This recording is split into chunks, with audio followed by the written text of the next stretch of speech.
Hello दोस्तों, welcome to my video. आज मेरे चैलेंज का डे 2 है और मैं एमआर वर्मा आप सभी के लिए लेकर के आई हूँ कुछ इम्पॉर्टेंट डेली करंट अफेयर्स के एमसीक्यू जो आपके आने वाले जितने भी कॉम्पिटिटिव एग्ज़ाम हैं like UPSC, SSC, JPSC and other competitive exam उस सभी में काफ़ी काम आ सकते हैं। मेरे वीडियो को अंत तक ज़रूर देखें और मेरे साथ ज़रूर बने रहें और मुझे हेडलाइन भी करें कि मैं क्या और अपने वीडियो में इम्प्रूव करूं। तो प्लीज़ मेरे फेसबुक को फॉलो करना ना भूलें, मेरे को टेलीग्राम पे भी सब्सक्राइब कर ले और यूट्यूब वीडियो को भी लाइक, शेयर एंड सब्सक्राइब करें। तो हमारा आज का पहला क्वेश्चन है, जनवरी 2026 में भारत की रिटेल महंगाई क्या रही? तो इसके बारे में हम थोड़ा जानकारी लेंगे। तो जनवरी में जो रिटेल महंगाई है वो कितनी हुई है दर्ज? 2.75 जो है वो महंगाई दर्ज हुई है, जो कि आरबीआई के लक्ष्य के भीतर ही है। ठीक है, तो जनवरी 2026 में खुदरा महंगाई दर जो है वो 2.75% दर्ज की गई है। यह आंकड़े इसलिए खास है क्योंकि सरकार ने महंगाई मापने का जो पैमाना है यानी कि बेस ईयर वो क्या किया है, 2012 की जगह 2024 को आधार मान कर के इस बार की महंगाई आंकी है। ठीक है, इसके सामने मैंने आपके सामने एक आंकड़ा रखा है जो कि दैनिक भास्कर में दिया गया था। वित्त वर्ष 2025-2026 में रिटेल महंगाई कितनी थी? तो आप देख सकते हैं कि अप्रैल में कितनी थी, मई में कितनी थी। मई से लेकर दिसंबर तक के बीच की आप महंगाई को माप सकते हैं। तो चलिए इसका आंसर क्या हो जाएगा हमारा? Option number C 2.75। Option number C is correct. Next है हमारा क्वेश्चन, नया सीपीआई बेस वर्ष 2024 में किस घटक का वजन कम किया गया है? इसके बारे में पहले हम देखते हैं कि इसमें क्या क्या है।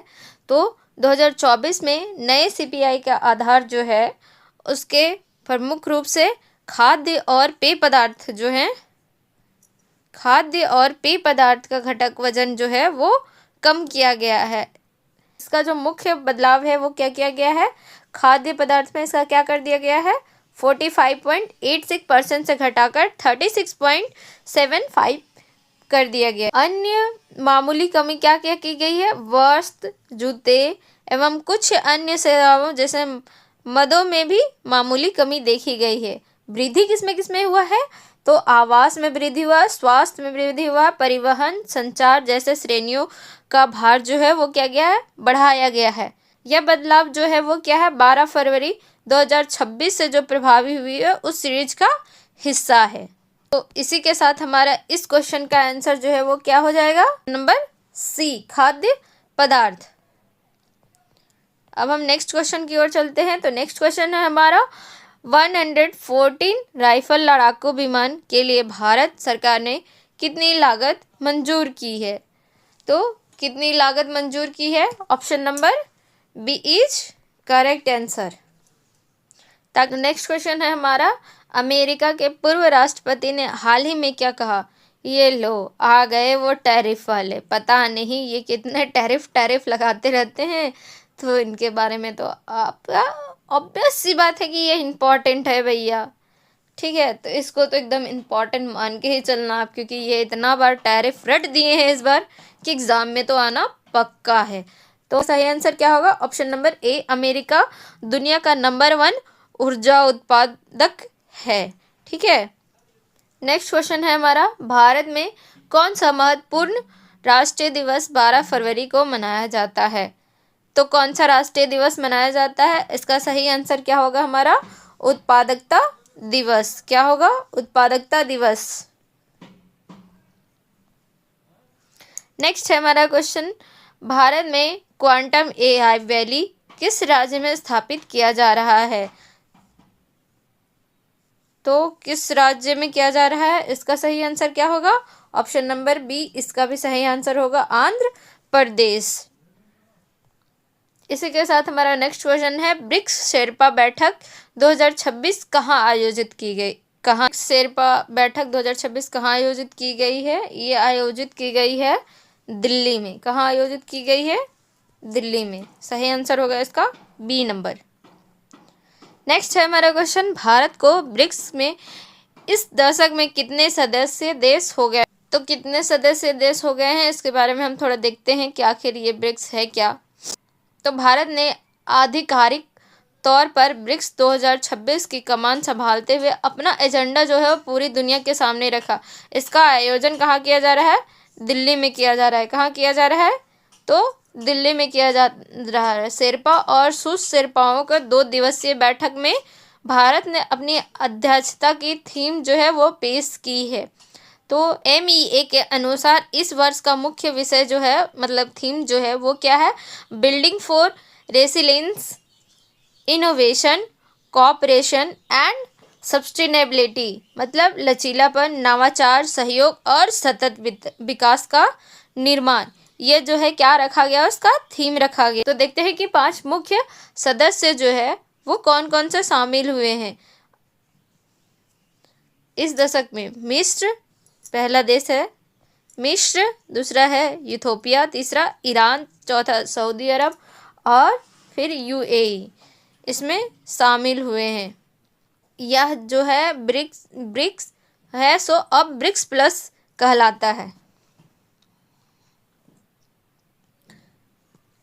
तो अब कितने देश हो गए हमारे? टोटल 10। कौन कौन से? ब्राज़ील, रूस, भारत, चीन, दक्षिण अफ्रीका, मिस्र, इथियोपिया, ईरान, सऊदी अरब और संयुक्त अरब अमीरात। तो इस क्वेश्चन का सही आंसर क्या हो जाएगा हमारा? ऑप्शन नंबर सी, 10 सदस्य हो गए हैं। नेक्स्ट क्वेश्चन है हमारा, नई राष्ट्रीय गाइडलाइन के अनुसार किस गान को राष्ट्रीय गान से पहले गाया जाएगा? अभी हमारे हाल ही में भारत सरकार ने बदलाव किया है कि जन गण मन से पहले अब कौन सा गान गाया जाएगा? वंदे मातरम। कौन सा गान गाया जाएगा? वंदे मातरम। नेक्स्ट क्वेश्चन है हमारा क्वेश्चन नंबर 10, भारत के बैंकों का NPA स्तर सितंबर 2025 तक कितने प्रतिशत गिरा? तो इसका चलिए कुछ विवरण देख लेते हैं। इसका प्रमुख विवरण है सकल NPA, GNPA इसको बोलते हैं, जो कि क्या है 2.15% सितंबर तक था 2025 में। उसके बाद सार्वजनिक क्षेत्र के बैंक जो है वो GNPA गिरकर 2.50 के आसपास हो गया। फिर निजी क्षेत्र के जो बैंक है उसका GNPA घटकर 1.73 के आसपास हो गया। और सुधार का कारण क्या था? बेहतर रिकवरी, अपग्रेडेशन, ऋण स्लिपेज में जो है वो कमी आया था। 2010 और 11 के बाद जब 2.15% था, उसके बाद अबर जो है हमारा वो भारतीय अर्थव्यवस्था सकारात्मक रूप में देखी गई। तो इसका सही आंसर क्या होगा हमारा? Option number B, 2.15। Next question है हमारा, दिल्ली में आयोजित एशियन शूटिंग चैंपियन में भारत ने कौन सा पदक जीता है? तो इसका सही उत्तर हो जाएगा हमारा ऑप्शन नंबर सी, सिल्वर पदक जीता है। और ये कौन जीत कर लाई है? मनु वेकर। ये जो है किस में जीत कर लाई है? 25 मीटर पिस्टल में जीत के लाई है। ठीक है, तो ये भी याद रखें आपकी कौन लाई है और किस में लेकर के आई है। नेक्स्ट है हमारा क्वेश्चन, भारत और नीदरलैंड ने किस नए कार्यक्रम को लॉन्च किया है? हाल ही में क्या हुआ है, भारत और नीदरलैंड का एक समझौता हुआ है जिसमें उन्होंने हाइड्रोजन तकनीक, सुरक्षा और सोच क्षमता विकसित करने का एक पहल किया है, जिसके लिए उन्होंने नीदरलैंड के ग्रोनिंगन विश्वविद्यालय और 19 IIT के बीच में समझौता ज्ञापन पर हस्ताक्षर किया है, जिसका लक्ष्य है क्या करना? हाइड्रोजन वैली के अनुभव का लाभ उठाकर भारत की तकनीकी स्थिरता और अनुसंधान परिणामों को बढ़ाने पर केंद्रित है। ठीक है, तो इसके साथ इसका उत्तर क्या हो जाएगा इस क्वेश्चन का? Fellowship program. अब नेक्स्ट क्वेश्चन हमारा, भारत और ग्रीस ने किस प्रकार के समझौते किए? तो एक तो भारत और नीदरलैंड के बीच हो गया हाइड्रोजन फेलोशिप प्रोग्राम। अब देखते हैं कि दूसरा भारत और ग्रीस के बीच में किस प्रकार के समझौते हुए हैं। तो भारत और ग्रीस के बीच में मुख्य रूप से रक्षा, समुद्री सुरक्षा और राजनीतिक साझेदारी को मजबूत करने के लिए एक समझौता हुआ है, जिसके लिए उन्होंने क्या क्या संयुक्त आशय घोषणा पत्र पर हस्ताक्षर किए हैं। ये 5 वर्षीय रोड मैप 2026 के लिए सैन्य सहयोग में ग्रीक अधिकारी की तैनाती शामिल है। मुख्य समझौता क्या क्या हुआ है देखें। रक्षा और औद्योगिक सहयोग के लिए, सैन्य सहयोग के लिए, सैन्य सहयोग के लिए, समुद्री सुरक्षा के लिए, राजनीतिक संबंध के लिए, आवासन के लिए। ठीक है, इस समझौते का उद्देश्य समुद्री सुरक्षा को बढ़ाना और हिंद महासागर से भूमध्य सागर तक भू राजनीतिक सहयोग को मजबूत करना। सही उत्तर है हमारा ऑप्शन नंबर बी, रक्षा सहयोग। सरस आजीविका मेला 2026 किस शहर में हो रहा है। तो सरस आजीविका मेला जो है वो किस शहर में हो रहा है। तो इसका सही उत्तर होगा गुरुग्राम में। कब हो रहा है। 10 से 26 फरवरी के बीच में। ठीक है, उसका उद्देश्य जो है वो है ग्रामीण महिलाओं को ऋण उपलब्ध कराना कम से कम इंटरेस्ट में, और महिला समूह जो है उन लोगों को बढ़ावा देना। तो नेक्स्ट हमारा क्वेश्चन, दिल्ली में आयोजित एशियन शूटिंग चैंपियनशिप में कुल कितने पदक भारत ने जीते। तो इसका सही उत्तर होगा हमारा ऑप्शन नंबर बी, 66 पदक, जिसमें से क्या है 50 जो है वो स्वर्ण है, 26 जो है वो सिल्वर है, और 23 जो है वो हमारा कांस्य पदक है। ठीक है, नेक्स्ट क्वेश्चन है हमारा, आई लिव कनेक्ट क्या है। तो आई लिव कनेक्ट क्या है। नई bank, doctor lead AI health care system, या पर्यावरण संस्था, या कृषि योजना। तो इसका सही उत्तर है वो हमारा क्या हो जाएगा, option number B. Option number B जो है वो करेक्ट हो जाएगा। Doctor lead AI health care system, जो कि क्या होगा, घर पर निगरानी देता है। ये जो है AI हेल्थ केयर सिस्टम है वो क्या करता है, घर पर निगरानी देता है। ठीक है, नेक्स्ट क्वेश्चन है हमारा, भारत ने ब्रिक्स की 2026 बैठक के लिए कौन सी थीम अपनाई। तो अभी पिछले ही क्वेश्चन में हमने डिस्कस किया था, कौन सी थीम अपनाई थी। ऑप्शन नंबर बी जो है उसका करेक्ट आंसर हो जाएगा। Resilience, innovation, cooperation and sustainability. क्या बात है, सब क्वेश्चन का आंसर बीबी ही आ रहा है, मतलब बीबियों से सब परेशान हो गए हैं। हमारा क्वेश्चन, नेशनल प्रोडक्टिविटी डे का उद्देश्य क्या है। तो इसका सही आंसर क्या हो जाएगा हमारा, ऑप्शन नंबर सी, उत्पादकता जागरूकता। फाइनली कोई तो हटा बीबी के पल्ले से और सी ऑप्शन दिया।